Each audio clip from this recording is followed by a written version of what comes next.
Hi, I'm Dr. Roberta Morowitz, Florida licensed marriage and family therapist and CEO of academicgamers.com, mental health computer games for children and their families. Today we're going to be talking about when there is a new baby in the house and there are stepchildren.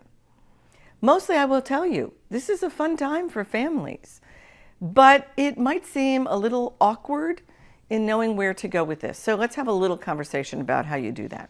Someone has got to tell the ex, and it's the adult that has to tell the ex. And that's because once you tell your children are going to go back to your ex and they are going to tell them whatever it is that they heard, which may not be exactly what it is that you wanted your ex to know. So I want you to make sure that you are the adult in the house, that you go and you speak to your ex and you let them know what is going to occur. It helps them to help the kids on their end as well. So make sure that that's the first thing that you do. Telling the kids. Somebody's got to tell the kids, and hopefully it is both you and your spouse that are going to be telling the kids. Don't assume that they're going to be excited. They might be thrilled. Probably depends on their age and their temperament and how much alone time they get with you and how happy they are and what the transition is in their life. And so there are a lot of things that are maybe going on in their life that make them not automatically jump up and down with excitement. Doesn't mean they won't be excited over time, but they will grow into it probably a little bit more some than others. So what I want you to be able to do is know that you're going to go as a united front and you're going to tell the children, and you're going to make sure that you give them a lot of security when you let them know. They are going to want to know that they're not going to be forgotten and that they're still going to be important in the household. It's usually pretty much a blast. There are stepping stones to this, so you have to let your children know what they can expect.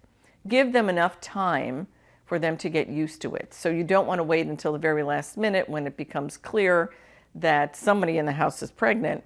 You want them to know that this has been a plan, what it is that you are doing, how it is that you would like them to be able to be involved, and to be able to give them as much alone time and time necessary to get used to the idea. You're going to get two different reactions. One is prenatal reactions. Kids are going to have something to say prior to the baby being born, and then they're going to have some reactions after the baby is born. And your job is to talk to them about it. What are the kinds of things that they will be expecting? What are the kinds of things that they're going to be worried about? And allay what some of those fears are and join in on some of the excitement for them as well. All of a sudden, it becomes different. Perhaps it's a different last name, and they need to pay attention to what that is. So that the more you know what their name is going to be, is it going to be their same last name or something different? They might not care. On the other hand, it may be a little bit different for them. It might be a little bit awkward for them.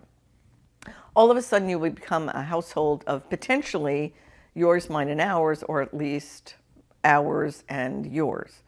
And that's something that once there is a new child and the child comes in, and everybody tends to get very excited about, including seeing all of the wonderful faces and joy in the new baby. So try to build as much as you can a larger family of fun and make sure that you're meeting everyone's needs. You can do it. It's good.